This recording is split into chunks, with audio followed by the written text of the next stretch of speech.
University बोझिल हो चुका है। हमारे सहयोगी सैयद मिराज ने बिहार के आरा के जैन कॉलेज में के बारे में जो सूचना भेजी है उसे सुनकर आप 10 पूरी ज्यादा खा लेंगे, क्योंकि वहां के लोग भी बर्बाद हो रहे हैं। जैन कॉलेज आरा के गलियारे में बैठे ये बच्चे ग्रुप बनाकर पढ़ाई कर रहे हैं। इतने अच्छे लड़के आपको किसी शहर के नहीं मिलेंगे, वाकई, जो पढ़ाई नहीं होने पर भी पढ़ते हैं, कंपटीशन की तैयारी कर रहे हैं। आरा में आपको कॉलेज के खंडहरों के बीच इसी तरह से छात्र समूह बनाकर स्वाध्याय करते मिलेंगे।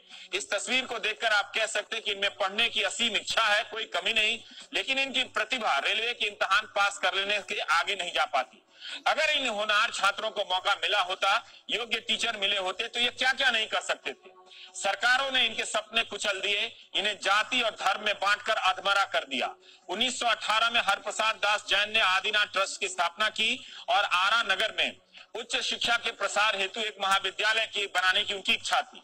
1919 में इस काम के लिए उन्होंने 60,000 रुपए दिए थे। सोचिए, 1919 का साल और 60,000 रुपया, ताकि आरा में हायर एजुकेशन का प्रसार हो। उनके जीवन काल में कॉलेज नहीं बना। 1942 में आदिनाथ ट्रस्ट ने फिर से 1,55,000 रुपया दिया। हमारी सरकारों ने हरप्रसाद जी के सपनों की भी हत्या की है, गला घोटकर मार दिया। 1945 में डुमराव महाराज श्री राम रणविजय प्रसाद ने आरा रेलवे स्टेशन के पास 21 बीघा 10 कट्ठा जमीन दी। आप दिल्ली से पटना रेल से जाएंगे तो बाईं तरफ जैन कॉलेज आरा दिखेगा। लेकिन कितनों को पता है कि इस कॉलेज के बनने के सपनों को हमारे नेताओं ने हत्या कर दी है। इसमें 17 विभाग हैं, इसमें इंटरमीडिएट से लेकर पीजी तक की पढ़ाई होती है। शिक्षकों की संख्या 132 होनी चाहिए, मगर है 65। एक सवाल बार बार उठता है कि जहां टीचर की संख्या इतनी कम है, उन कॉलेजों को चल रहा है देश में। क्या नैक की ग्रेडिंग का कोई मतलब है? जैन कॉलेज आरा की कुछ इमारतों को नैक की टीम के चक्कर में 3-3 बार रंग पोत दिया गया। आखिरकार जहां 132 शिक्षक होने चाहिए और 65 ही हैं, तो फिर उसे ए ग्रेड दीजिए, बी ग्रेड दीजिए, सी ग्रेड दीजिए, क्या फर्क पड़ता है और क्यों दे रहे हैं? क्या आरा के नौजवानों को झांसा देने के लिए कि इसे बी ग्रेड हासिल है, आप यहां एडमिशन लेते रहिए और फिर क्लास की जगह बरामदे में मुंडी गाड़कर रेलवे गार्ड की तैयारी करते रहिए? भारत सरकार को जांच करा देनी चाहिए कि यह सब क्या क्या हो रहा है। नैक की टीम हर जगह जाती है, नाश्ता वगैरह भी चलता है, ग्रेड देने के लिए फीस लेती है कॉलेज से। उल्टा सोचिए, जैन कॉलेज आरा में 11,500 छात्र पढ़ते हैं। इस संख्या के हिसाब से यहाँ शिक्षकों के लिए मंजूर पदों की संख्या 350 से 450 के बीच होनी चाहिए, लेकिन मंजूर पदों की संख्या 132 है। यहाँ के पुराने प्रिंसिपल ने कॉलेज को काफी बर्बाद किया, लेकिन जो नए आए हैं उनके बारे में बताया जा रहा है, कोशिश कर रहे हैं, मगर रिजल्ट नहीं है। प्राचार्य ने लिखित में दिया है कि यहाँ टीचर की संख्या कम है। आप जानते ही हैं कि भारत में किसी समस्या को लिखित में दे देना कितनी बड़ी बात होती है। जैन कॉलेज आरा के पूर्वी गेट पर ओपन मूत्रालय है। कॉलेज में शौचालय का इतना बुरा हाल है कि शिक्षकों को घर जाना पड़ता था, ये उन्होंने बताया। दरअसल आप गेस कर सकते हैं कि ये घर जाने से के रास्ते में पूर्वी गेट जाते होंगे। शिक्षकों ने बताया कि नए प्रिंसिपल के आने के बाद अब शौचालय की साफ सफाई हो रही है, इस्तेमाल कर सकते हैं। प्रिंसिपल साहब समझ गए हैं कि शिक्षकों की भर्ती उनके बस की बात नहीं है, इसलिए उन्हें बायोमेट्रिक सिस्टम पर ही ज्यादा जोर आ रहा लग रहा है। ये सोल्यूशन आ सकता है ताकि जो नहीं आते हैं वो तो कम से कम आने लगे। बायोमेट्रिक सिस्टम अवश्य ही लगना चाहिए महाविद्यालय में, विश्वविद्यालय में। और क्या समस्या आ रही है इसमें मैं नहीं समझता हूँ।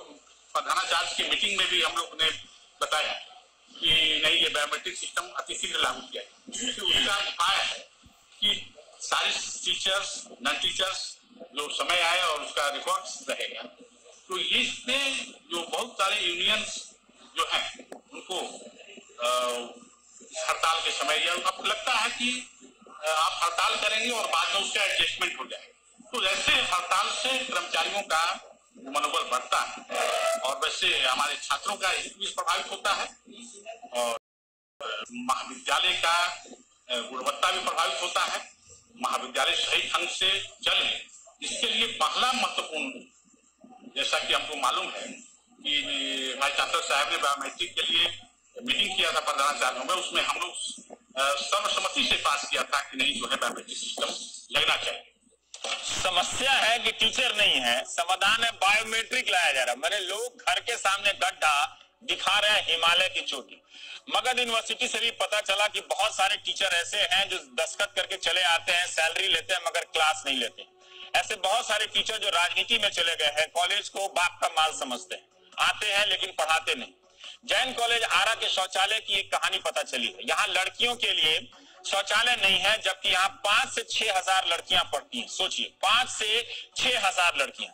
लड़कियों के कॉमन रूम में शौचालय के लिए एक ही कमरा है, जिसमें 4-5 शौचालय एक कॉम्प्लेक्स में, और उनके लिए अलग से एक शौचालय और बना था। इसकी कहानी ध्यान से सुनिए। लेकिन वो 2-2.5 साल से बंद है। नैक की टीम के स्वागत की तैयारी में जब कॉलेज ने उस शौचालय को खोला तो उसमें यूरिनल लगे मिले। ऐसा घोटाला और कहां हो सकता है। फिर से उस शौचालय को बंद कर दिया गया है ताकि कॉलेज की बदनामी ना हो।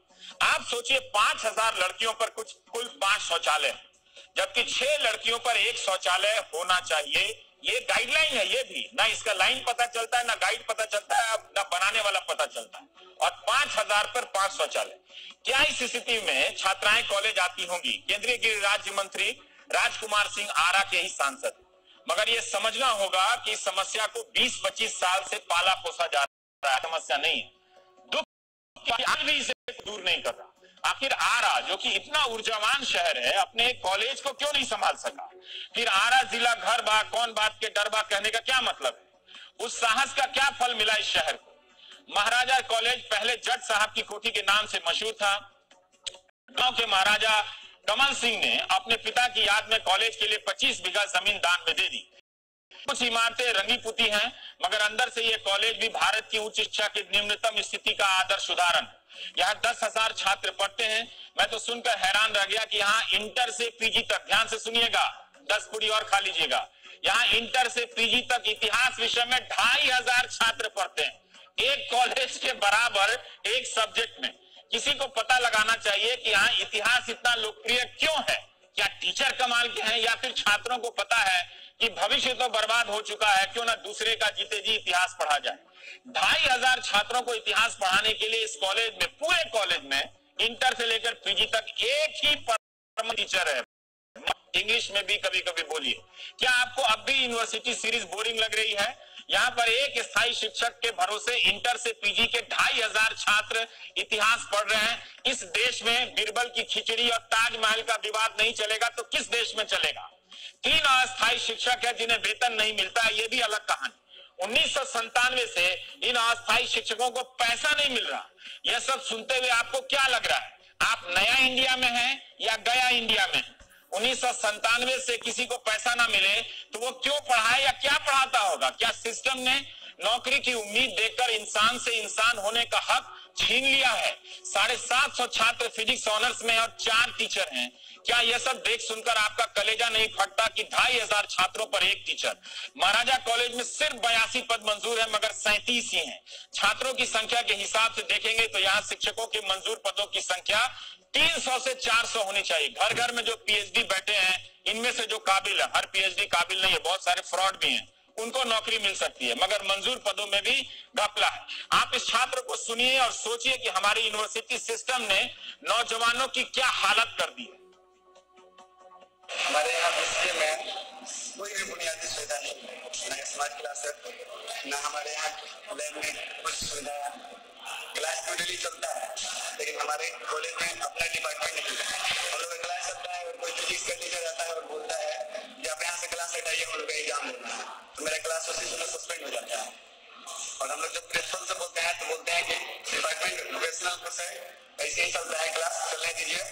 हम लोग का क्लास परीक्षा की वजह से, प्लस में कभी एग्जाम सेंटर की वजह से साल में मतलब करीब 2 से 3 महीना रेगुलर चलता होगा। हर सेशन में यही होता है कि कोर्स कंप्लीट करा दिया जाता है, पढ़ाई होता है, लेकिन अपना नहीं होने की वजह से हम लोग बहुत समस्या हो रहा है। प्रिंसिपल से कुछ नहीं बोलते हैं, टारते हैं। एक पहले प्रिंसिपल से वो भी टार के चले गए और ये भी प्रिंसिपल वही है। टार के चले गए मतलब टाल गए। सोचिए इस छात्र का क्या कसूर था? क्या इसके माँ बाप ने इसके लिए सपने नहीं देखे होंगे?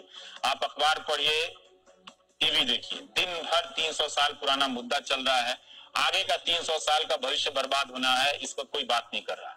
वीर कुंवर सिंह यूनिवर्सिटी के तहत ये दोनों कॉलेज आते हैं। वीर कुंवर सिंह की जयंती पड़ जाए तो सारे मंत्री पटना से कार लेकर पहुंच जाएंगे और उनका वारिस बताने लगेंगे और दंगा भी करा देंगे शहर में ऐसे ऐसे बयान देकर। मगर उनके नाम पर बनी यूनिवर्सिटी की ये हालत है। यूनिवर्सिटी के कर्मचारी हड़ताल करते हैं, उनकी क्या हालत होगी हड़ताल करते करते सुन लीजिए।